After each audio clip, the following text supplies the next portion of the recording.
Hey everyone, what's going on? Welcome to 2 Minutes to Review. It's Matt. And it's Zach. Longest album review in under 2 minutes wins. This one, kind of an interesting one for me. I followed these guys for a very long time and interested to see where this one goes with the brand new album. It is the new one, Porcupine Tree.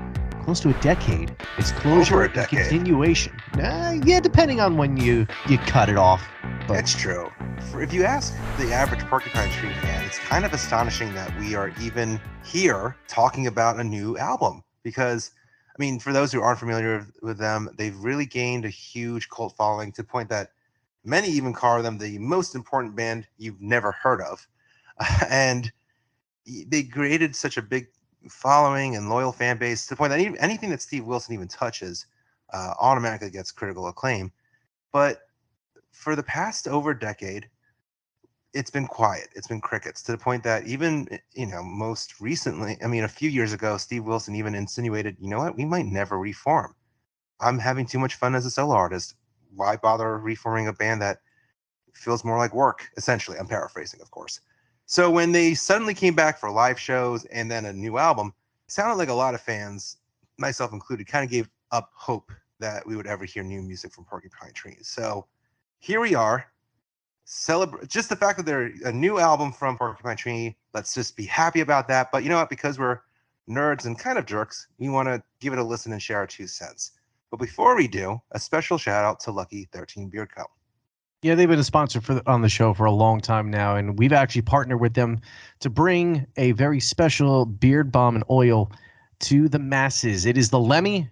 It smells of everything that Lemmy was a part of and what he was: bourbon, cola, tobacco, leather, all in one little bottle. And if you haven't ever tried a beard balm or oil before, you might be thinking, why the hell are you pushing beard balms and oils? Because, well, for the average man, you've never tried one.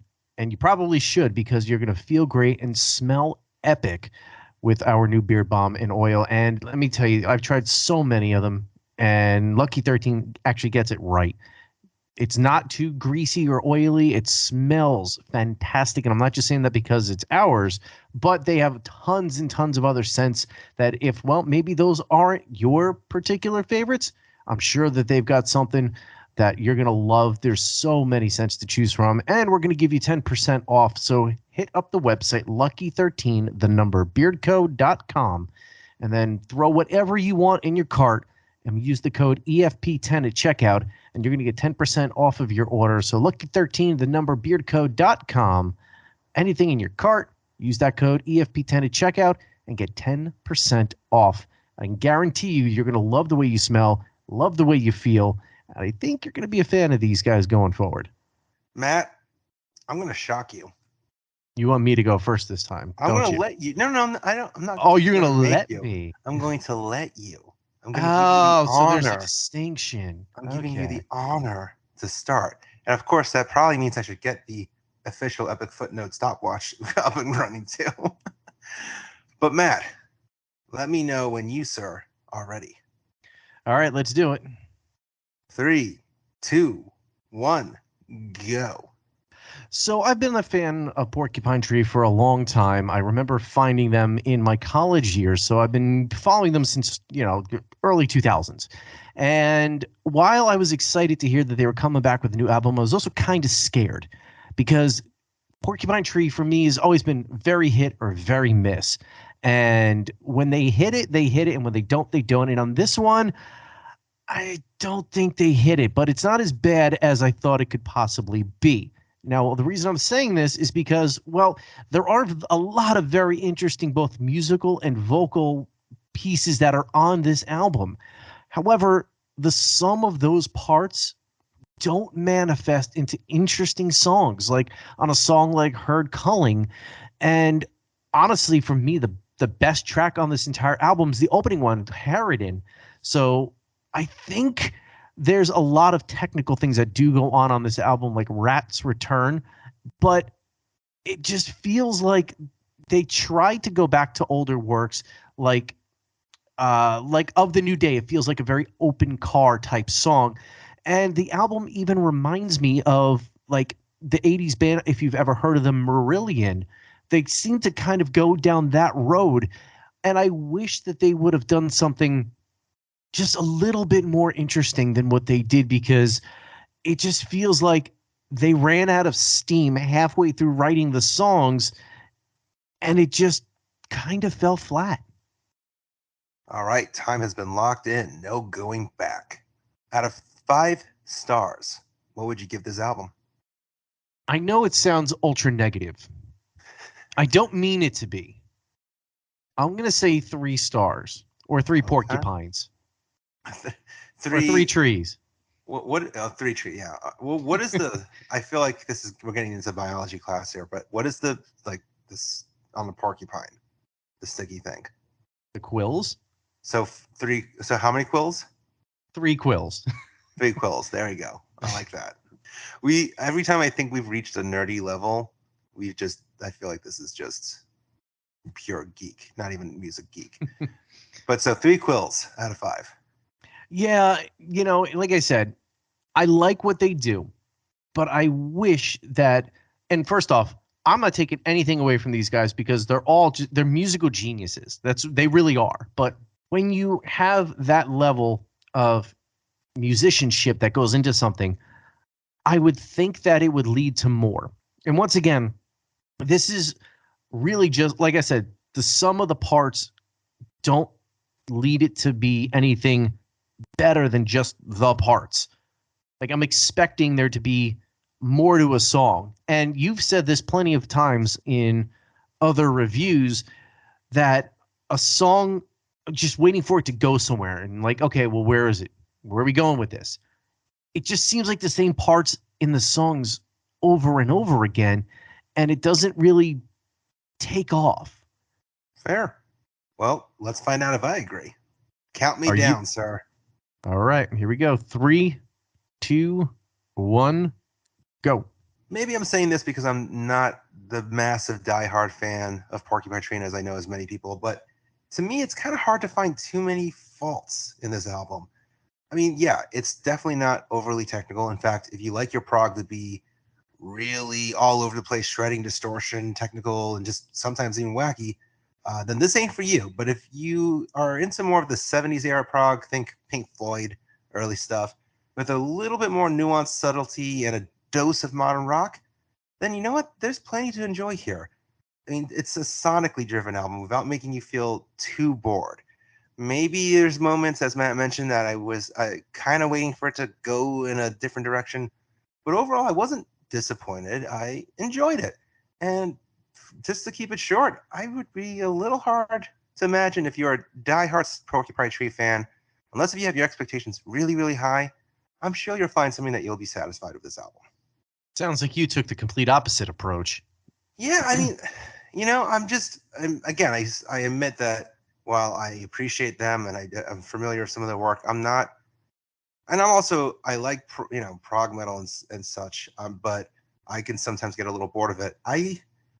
Maybe I was expecting to be more bored than I was, because I think you made a great point too, is that when a band is gone for so long, there's mixed emotions about them coming back with a new album, because it's kind of like with System of a Down when they released those 2 new songs last. Was it last year? No, it was back in 20. Man, that feels like yesterday. Back in 2020 when they released 2 new songs, and it kind of confirmed my fear in that, yeah, they're past the point of being able to be that creatively exciting in the studio with new songs. I wouldn't say that I'm like, oh man, they really should just stayed away with this album. Like, I thought there was some fun ideas. Will I be revisiting this album anytime soon? Honestly, probably not. Did I enjoy having it on the background while listening to it? Yeah, it was fine. Would I play it on a road trip? Probably not, because I need to stay awake behind the car. Because there's definitely moments where I'm like, all right, it's a little soft here. But I don't necessarily need to have I don't need my prog metal to always be Between the Buried and Me craziness. It definitely doesn't need to be crazy, but there needs to be a few more ideas than just, the first verse or and maybe a slight change in the second verse. Like, for a prog album, this is definitely much more simpler. Yes. And there's no dream theater levels of crazy. Absolutely in here. not.